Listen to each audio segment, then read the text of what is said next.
I want to start off tonight, and like I said during the agenda, I'm a proud American. I like American history. I think there are many, many people that are trying to change our holidays, change the way we think.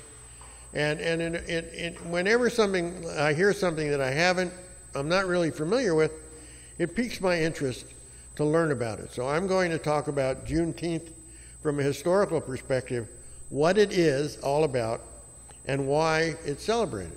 It's an interesting thing. I attended the June 13th council meeting. And on the agenda for June 13th, during awards and recognition, it wasn't too surprising that they had a Pride Month proclamation, but also that they had a Juneteenth proclamation.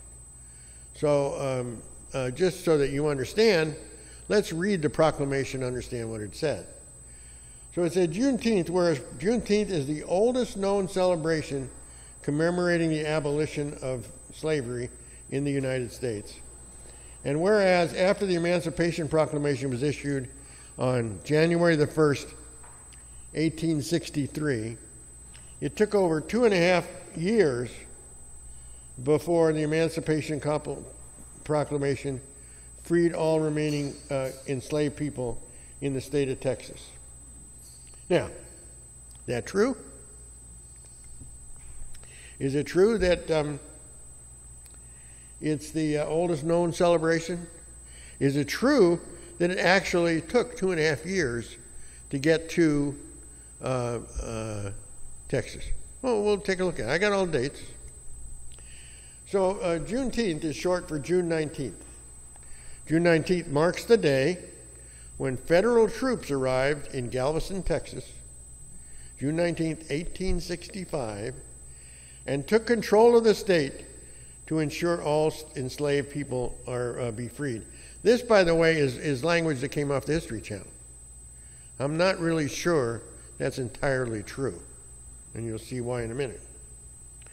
The troops' arrival came 2.5 years after the Emancipation Proclamation was signed. So we know that, right? Well, that's true, except the Civil War was going on at the time, and Texas was not in the Union. So the troops arrived 2.5 years after the Emancipation Proclamation was signed by Abraham Lincoln, but only 2 months after Lee surrendered in Appomattox, Virginia on April the 9th, 1865. So to me, I'm looking at this, I'm thinking, this is like writing a proclamation, this is like President Roosevelt writing a proclamation to Germany in 1942 telling him to let all the Jews out of the concentration camps. It has as much effect as Abraham Lincoln writing an Emancipation Proclamation for states that were no longer in the Union. And you'll see how that, because it's a little different than this. I remember going to school. I know it was a long, long time ago. And I always was told that the Emancipation Proclamation freed all the slaves. But it's not true. So per the History Channel, the Emancipation Proclamation didn't instantly free any enslaved people. And the reason was because the Emancipation Proclamation, well, first of all, it shouldn't come as a surprise to anybody that if politicians or bureaucrats write something down, the world does not change instantly. I mean, I remember when we were talking about the Extreme Neighborhood Makeover. And in 2000, when the Extreme Neighborhood Makeover, by the way, was in 2008. 2005, some planner down at City Hall wrote these codes. And then 2008, they come to houses built in the 60s and say, you don't comply with those. Well, we kind of got that shut down, but you don't get changes just by writing something down. It doesn't work that way. And in this case, Texas was still at war with the United States. So they weren't even under U.S. jurisdiction. When you read the History Channel, I was surprised that the Emancipation Proclamation only applied to places under Confederate control and not to slaveholding border states or rebel areas already under Union control.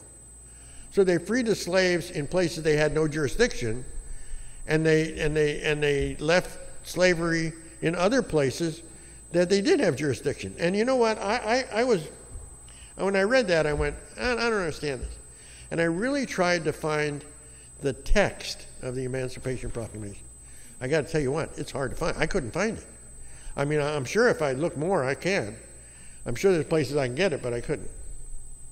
So as the Northern troops advanced, a lot of slaves would go behind their lines for protection, but that's as far as it went. So let's look at it. The Emancipation Proclamation was an executive order issued by President Abraham Lincoln and signed on January the 1st, 1863. The presidential proclamation stated, "All persons held as slaves shall be then and thenceforth and forever free." No, it didn't. President Lincoln made the statement in September 22nd of 1862, 3 months prior to the effect of the date. However, the proclamation only included the states that had seceded from the Union. I don't understand. That's crazy. All right. Some people believe the goal of the Emancipation Proclamation was not to free slaves, but to get more soldiers to fight for the Union Army, limit the Confederate Army's manpower, and provide a sense of morality to the purposes of the war. Not my words, that's Wikipedia. Okay? Contrary to popular belief, and I was always taught this in school. Hey, we freed the slaves, the Emancipation Proclamation. Contrary to popular belief, the Emancipation Proclamation was not intended to abolish slavery in the United States. I was amazed. I mean, I wasn't angry. It just was different than I had perceived. Well, along came the United States Constitution, 13th Amendment.